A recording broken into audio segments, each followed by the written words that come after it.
Pagi Metal, Pagi Metal, Pagi Metal. Di sini sama aku JJ dan aku lagi bareng sama Kak. Halo semua, kenalin aku Adela dari DTK 21. Dan di sini kita lagi ada di acara Bincang Bareng Metal 2024 dengan tajuk Melawan Dominasi Lelaki di FTUI. Oke, jadi halo Kak. Halo JJ. Kakak gimana nih kabarnya Kak? Mengingatkan kita udah mulai masuk di masa liburan. Terus Kakak akhir-akhir ini lagi ada kesibukan apa nih Kak? Mungkin boleh banget diceritain. Oke, sebenarnya aku lagi sibuk untuk persiapan kerja praktek kebetulan. Angkatan aku lagi pada kerja praktekan dan kebetulan nanti aku berangkat tanggal 1. Dan selain itu mungkin masih ngurus beberapa proker juga di BEM ya. Jadi ya udah kesibukan aku bolak-balik di situ aja sih. Gitu. Oke.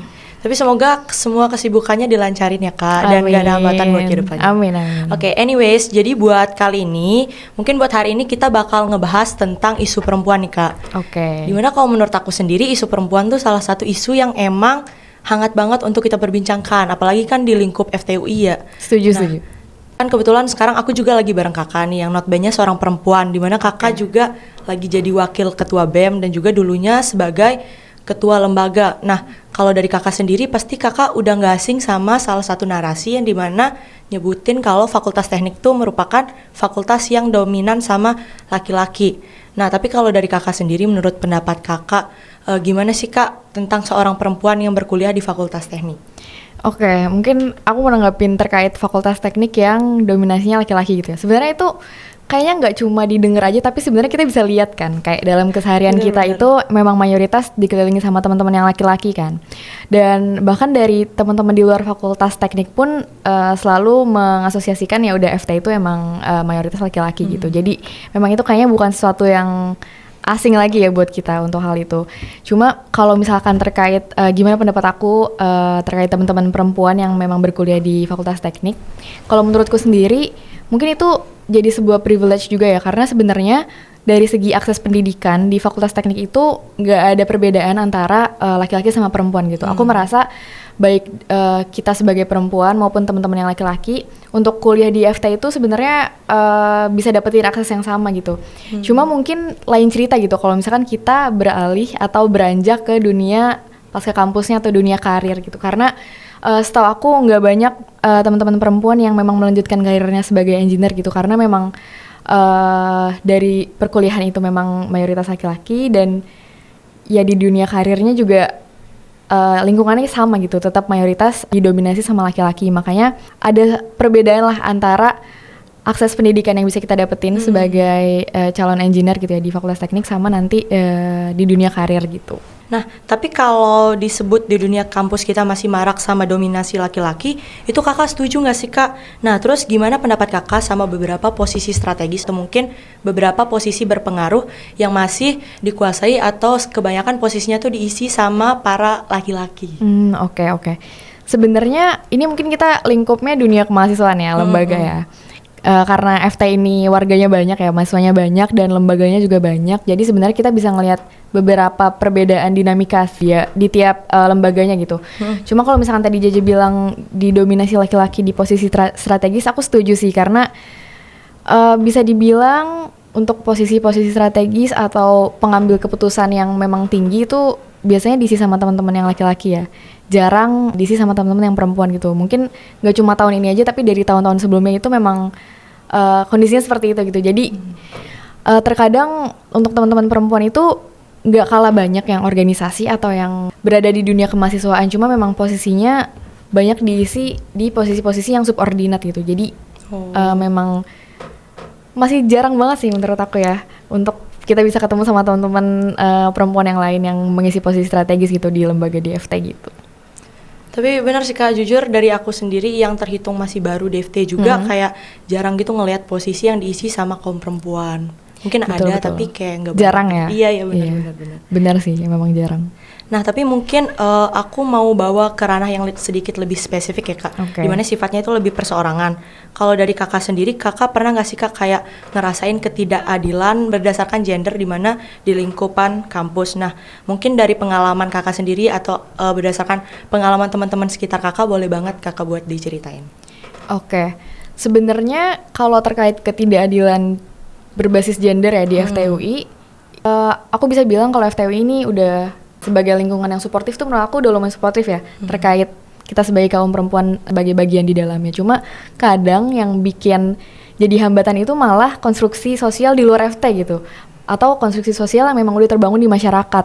Kayak misalkan apa ya, mungkin kita sering dengar gitu kalau misalkan pemimpin itu laki-laki gitu kan. Benar. Atau kayak perempuan itu nggak bisa punya kemampuan untuk mengambil keputusan karena memang keputusannya itu tidak logical gitu, karena didorong oleh emosi. Banyak kan narasi-narasi seperti itu kan. Iya, jadi memang itu sih sebenarnya hal-hal yang mungkin nggak cuma terjadi di FTWI ya, tapi terjadi di masyarakat luar gitu. Dan kebetulan kita berada di lingkungan FTWI yang memang didominasi laki-laki, jadi memang lumayan sering lah untuk mendengar narasi-narasi kayak gitu di kehidupan sehari-hari gitu. Tapi kalau menurut kakak sendiri, gimana hal tersebut berdampak sama kehidupan pribadi kakak? Kayak apakah hal-hal tersebut itu beneran bakalan ngaruh sama apa yang kakak lakuin apa gimana gitu? Sebenarnya kalau dibilang ngaruh atau enggak, ngaruh sih ya pasti ya, karena bisa dibilang itu konstruksi sosial yang udah mengakar gitu. Jadi nggak cuma ada di suatu masa doang, tapi memang ya udah dari kecil kita udah terbiasa gitu dengan mendengar narasi-narasi seperti itu, ditambah lingkungan yang memang udah terbentuk kayak gitu, jadi pasti ngaruh ya. Ngaruhnya itu menurut aku ke keterbatasan kita untuk bisa eksplorasi diri sih, karena memang secara tidak langsung kita sebagai perempuan itu dibatasi sama masyarakat, sama lingkungan. Jadi makanya dari pola pikir kita sendiri pun jadi terbentuk secara nggak langsung tuh mengikuti pola pikir lingkungan gitu. Jadi ya udah, lingkungan membentuk perempuan sebagai sosok yang seperti ini, berarti kita juga harus bisa memenuhi gitu ekspektasi lingkungan itu. Ya udah, sosok perempuan tuh harus seperti ini, kayak gitu sih. Jadi memang sangat berpengaruh sih sebenarnya gitu dalam kehidupan aku sebagai perempuan. Oke. Tapi jujur dari aku sendiri juga kadang beberapa kali ngerasain hal yang sama sih Kak. Iya kan, benar-benar. Tapi kalau dari kakak sendiri, menurut kakak hal yang nyebabin semua itu terjadi apa Kak? Semua ini terjadi terbentuknya konstruksi sosial terhadap perempuan gitu ya? Betul.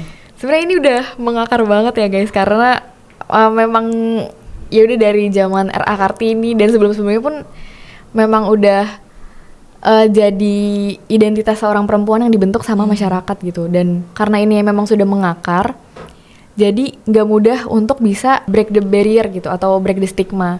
Jadi makanya menurutku memang butuh kerjasama dari komunitas, dari lingkungan, dari masyarakat yang memang sama-sama sadar kalau misalkan ya udah, konstruksi sosial ini harus dipikirkan ulang dan harus memang dibentuk lagi dengan sudut pandang yang lebih setara gitu. Karena memang ya udah, ini sebagai bentuk ketidakadilan yang jelas-jelas terjadi kan berdasarkan gender gitu antara perempuan sama laki-laki. Jadi kayaknya memang karena udah mengakar banget ya dari turun-temurun sosial budaya. Jadi makanya kenapa langgeng gitu narasi-narasi terhadap perempuan yang kayak gini gitu. Oke. Nah, tadi kan kita udah sempat singgung masalah narasi dan juga stigma sosial nih Kak. Kalau dari kakak sendiri, ada nggak sih Kak kayak stigma sosial yang sebenarnya kakak tuh sangat amat nggak setuju, dan dari stigma itu seberapa besar pengaruhnya ke diri kakak sendiri? Oke, kalau misalkan stigma sosial yang aku nggak setuju kayaknya banyak sih. Tapi mungkin salah satunya yang relate banget juga sama mungkin kondisi aku sekarang ya, terkait keterbatasan kesempatan bagi perempuan untuk bisa jadi pemimpin. Karena ya udah, itu memang yang aku rasakan dari tahun lalu ya, pas ngejabat jadi ketua lembaga sampai sekarang ngejabat jadi wakil ketua lembaga.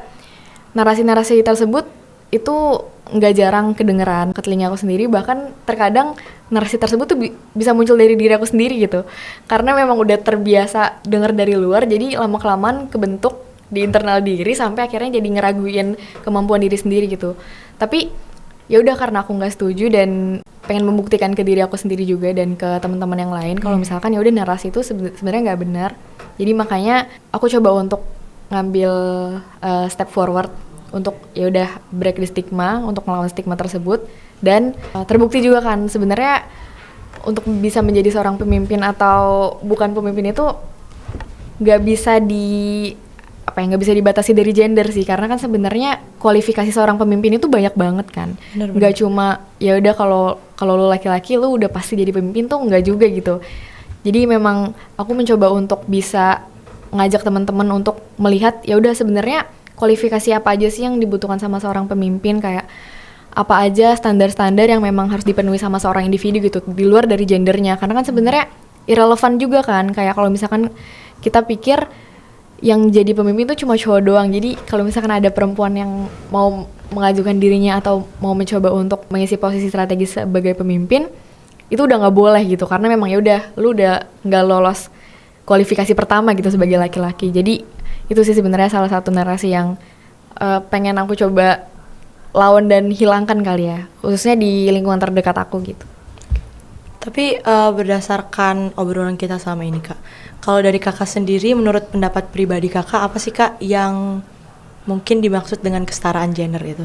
Oke, sebenarnya kalau misalkan kita ngomongin kesetaraan gender ini, kita nggak ngomongin terkait kemampuan atau kesetaraan secara fisik ya. Mungkin Jesse pernah dengar pernyataan atau candaan kayak kalau laki-laki bisa angkat galon, berarti perempuan juga harus bisa angkat galon.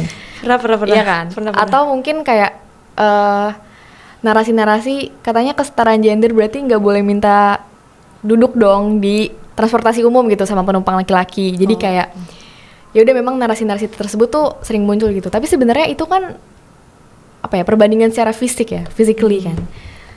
Dan menurutku itu nggak relevan sih kalau misalkan kita ngomongin kesetaraan gender berdasarkan fisik, karena sebenarnya perempuan dan laki-laki itu memang diciptakan berbeda gitu secara fisik kan. Jadi sebenarnya kalau misalkan kita ngomongin terkait kesetaraan gender, yang kita bahas adalah cerebral opportunity gitu. Jadi maksudnya adalah kemampuan berpikirnya atau kemampuan kognitifnya.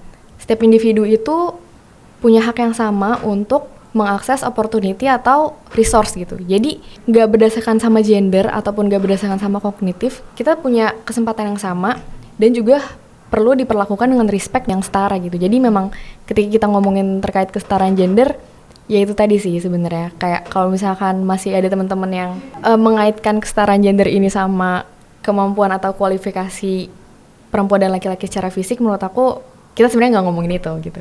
Jadi kita ngomongin lebih ke ya udah sebenarnya akses kesempatan dan juga akses terhadap sumber daya yang setara gitu, yang bisa sama-sama diakses sama teman-teman perempuan dan juga teman-teman laki-laki.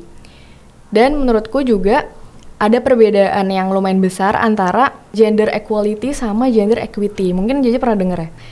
Jadi sebenarnya kalau gender equality itu adalah pemenuhan hak tanpa memperhatikan kebutuhan individu masing-masing.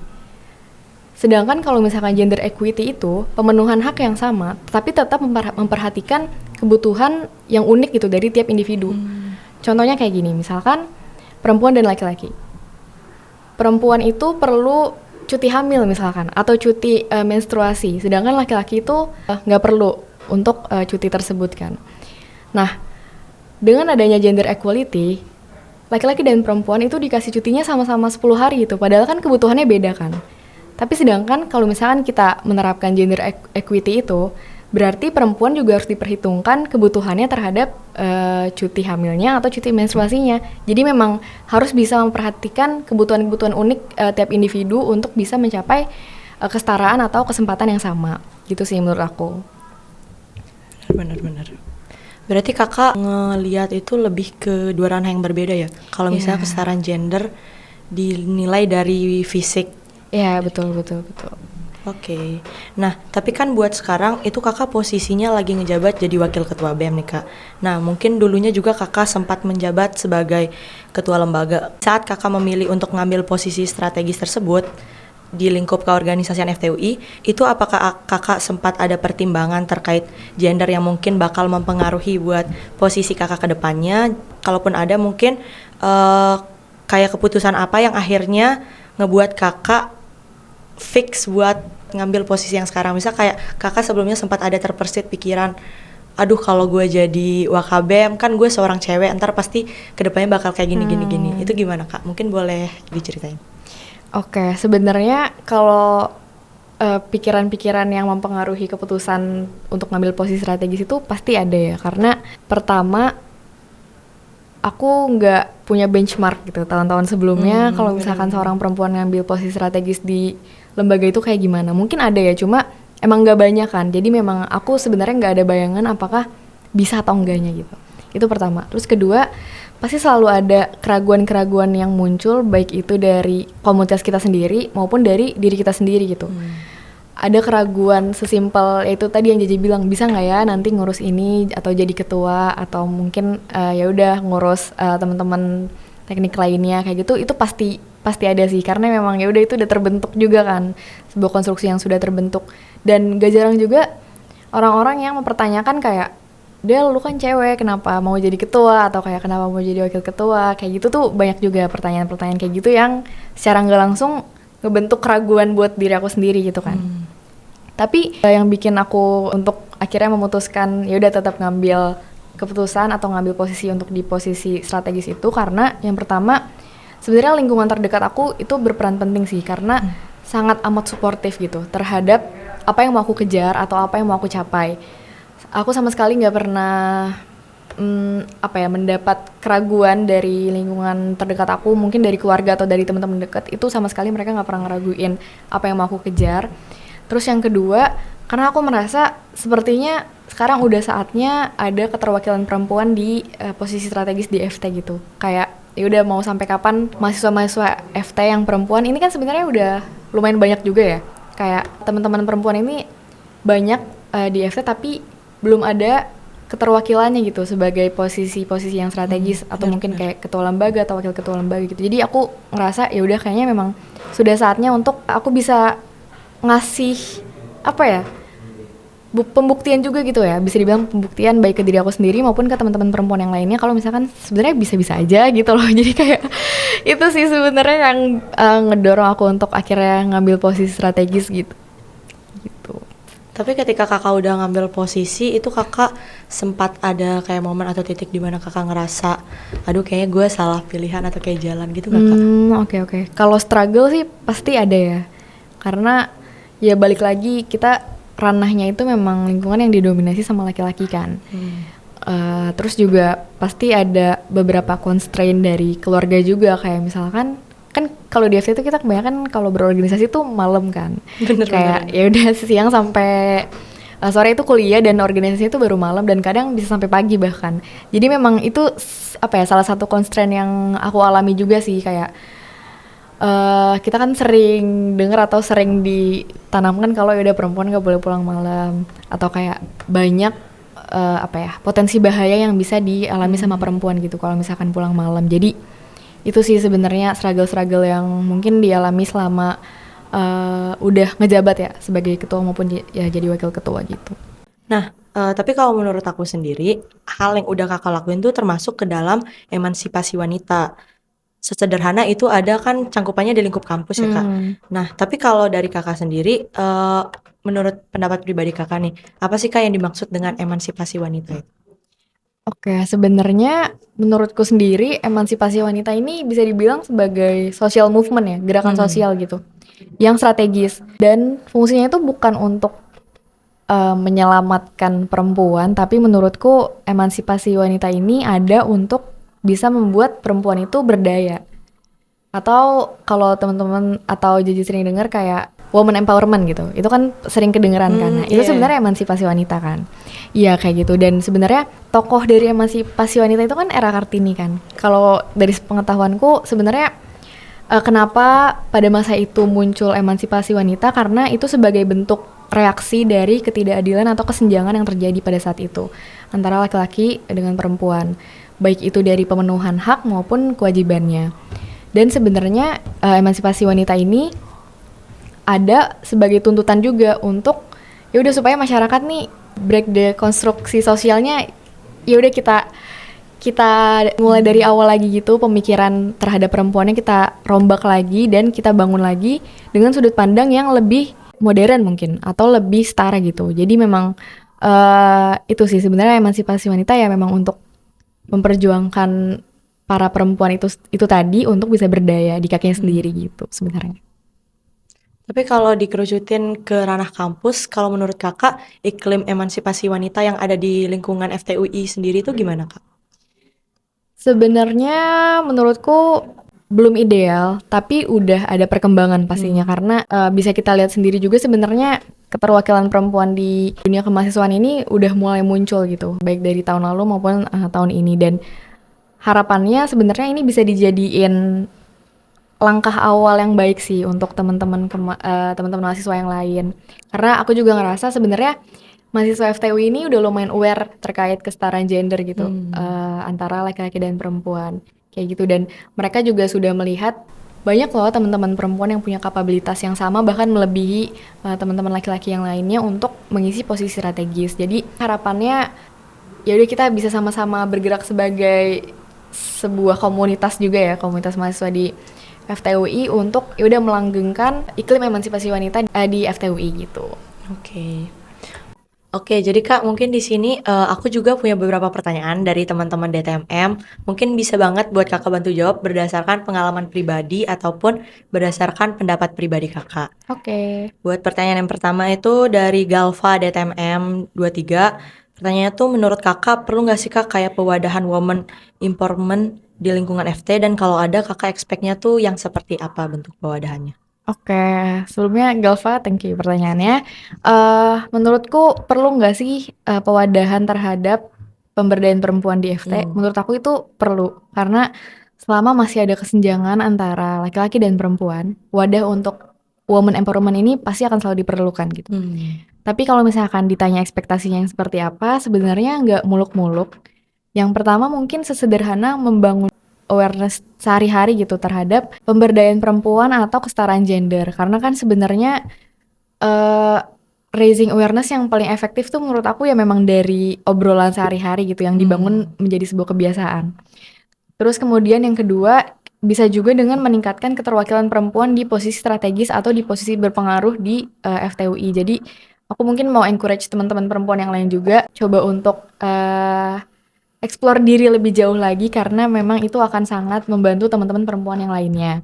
Terus kemudian bisa juga melalui pencerdasan-pencerdasan yang mungkin sekarang lagi dilakukan sama Kasrat Imed. Thank you ya guys sudah ngundang aku ke sini, karena itu memang jadi salah satu bentuk komitmen juga kali ya, bisa dibilang komitmen lembaga kemahasiswaan di FTUI untuk mendukung women empowerment itu sendiri. Dan harapannya dari bentuk pencerdasan seperti ini bisa jadi pionir untuk teman-teman mahasiswa FTUI yang lain gitu. Nah, mungkin buat Kakak sendiri sekarang posisinya tuh Kakak mungkin jadi role model ya buat orang lain. Nah, tapi kalau dari Kakak pribadi, Kakak punya sosok yang Kakak jadiin role model gitu nggak sih Kak? BTW ini pertanyaan dari Rabindra DTMM 23. Oke, thank you Rabindra pertanyaannya. Kalau role model itu ada sih. Sebenarnya nggak jauh-jauh ya, di one and only mamaku. Karena kenapa? Sebenarnya karena memang konstruksi sosial terhadap perempuan ini sudah mengakar sifatnya, turun-temurun dari zaman dulu gitu. Jadi menurutku memang untuk bisa ngelawan itu harus dari akar juga gitu. Which is itu dari lingkungan terdekat, dari keluarga kan. Selalu melatih aku untuk bisa berpikir kritis dan demokratis juga terhadap penilaian masyarakat tentang perempuan kayak gitu.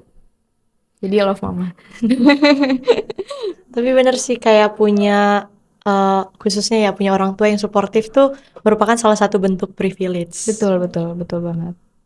Nah, pertanyaan ketiga nih ada dari Dinda DTMM 23. Pertanyaannya tuh apa langkah paling sederhana untuk kita sebagai perempuan untuk ikut ambil bagian pada emansipasi wanita? Oke, makasih Dinda ya Dinda. pertanyaannya. Kalau menurutku sendiri, gimana caranya untuk bisa turut serta sebagai perempuan di pemberdayaan perempuan? Itu yang paling sederhana adalah know your worth. Artinya jangan biarkan konstruksi sosial atau masyarakat itu sendiri yang menentukan value kamu sebagai perempuan itu semana. Jadi coba kenali diri lebih dalam lagi, explore diri lebih dalam lagi, dan ya udah jangan takut untuk mengekspresikan itu gitu, karena itu bisa jadi sebuah courage untuk teman-teman perempuan yang lainnya gitu. Oke. Buat pertanyaan selanjutnya, ini ada dari Pio DTI 23. Pertanyaannya tuh dia pengen tahu pendapat Kakak personal terkait kehadiran dari seorang perempuan di dunia ini.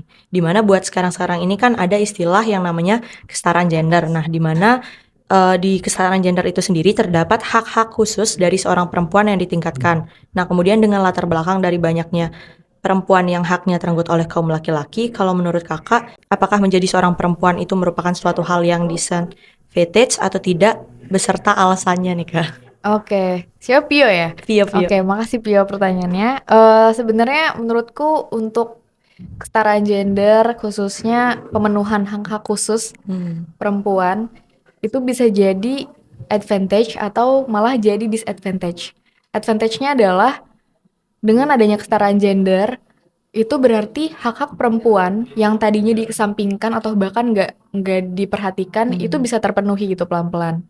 Tetapi disadvantage-nya adalah dengan adanya hak-hak khusus yang mungkin tadi udah sempat kita bahas juga sebelumnya, yang dibutuhkan sama perempuan, justru itu bisa jadi melanggengkan stigma kalau perempuan itu lebih banyak kebutuhannya. Nah, jadi memang harus ada pemahaman yang mendasar ya terkait gender equality sama gender equity gitu. Karena sebenarnya yang dimaksud setara atau adil ini belum tentu sama gitu. Karena memang harus balik lagi harus bisa menyesuaikan kebutuhan yang unik dari tiap individu atau tiap golongan. Dalam hal ini kita lagi membicarakan laki-laki dan perempuan gitu. Mungkin buat pertanyaan selanjutnya ini berhubungan sama stigma yang tadi sempat kakak mention. Jadi pertanyaannya tuh stigma cowok lebih kuat itu lekat banget di masyarakat, terutama di FTUI. Nah, action apa yang udah dilakuin sama BEM FTUI buat menghilangkan stigma tersebut? Terlebih banyaknya terlapor kasus yang berasal dari FT. Ini pertanyaannya dari Dinara DTK 22. Oke, thank you Dinara pertanyaannya. Mungkin di sini konteksnya kasus kekerasan seksual kali ya. Sebelumnya aku benar-benar sangat menyayangkan kalau misalkan ternyata dari laporan Satgas itu memang yang paling banyak kasus ditemukan itu di FTUI. Tetapi kita dari BEM FTUI sendiri dan sedang melakukan advokasi karena memang kekerasan seksual ini jadi salah satu fokusan juga di BEM FT tahun ini mengingat meningkatnya kasus laporan kasus dari FT. Jadi selain dengan kita melakukan pencerdasan atau raising awareness ke teman-teman mahasiswa FT yang lainnya, dari BEM FTUI sendiri ini sekarang lagi dalam proses untuk melakukan advokasi bareng sama dekanat untuk bisa menciptakan FTUI yang aman dan nyaman bagi semua orang di dalamnya. Tetapi karena memang ini advokasi yang berbentuk sistemik ya, jadi tentunya pasti butuh kerjasama juga dari teman-teman mahasiswa yang lainnya. Jadi memang kita dari BEM FTUI dan dari dekanat akan mengambil peran di posisi strategisnya. Tapi untuk pelaksanaannya tentunya perlu kerjasama juga dari teman-teman yang lain gitu. Oke. Jadi mungkin buat teman-teman sendiri tolong banget didukung untuk realisasi dari BEM FTUI itu sendiri. Amin. Oke Kak, nggak terasa buat podcastnya udah berada di penghujung acara. Mungkin dari kakak boleh banget nih kak kasih closing statement buat podcast kita kali ini. Oke, mungkin closing statementnya aku khususkan untuk teman-teman perempuan yang ada di FTUI kali ya, teman-teman perempuan yang lain. Jadi di sini aku berharap dengan adanya aku dan teman-teman perempuan yang lainnya sebagai perwakilan perempuan di posisi strategis bisa menjadi courage atau bentuk semangat atau sebagai pembuktian juga ke teman-teman yang lainnya kalau misalkan gender ini bukan sebuah limitasi atau batasan bagi kita untuk mengeksplorasi diri. Jadi jangan takut untuk mendobrak stigma, jangan takut untuk jadi yang pertama, dan selalu semangat untuk bisa memberdayakan sesama perempuan yang lainnya. Mungkin dari aku segitu aja. Oke, mungkin aku mau ngucapin makasih banyak ya Kak. Thank you juga, mungkin JJ. dari Kastrat Imet punya sedikit hadiah nih buat Kakak sebagai Wah, kenang-kenangan. terima kasih. Terima kasih ya. Oke, kita dokumentasi ya Oke, Kak. boleh. Oke, makasih banyak ya Kak. Oke, makasih juga JJ. Makasih juga Kastrat Imet.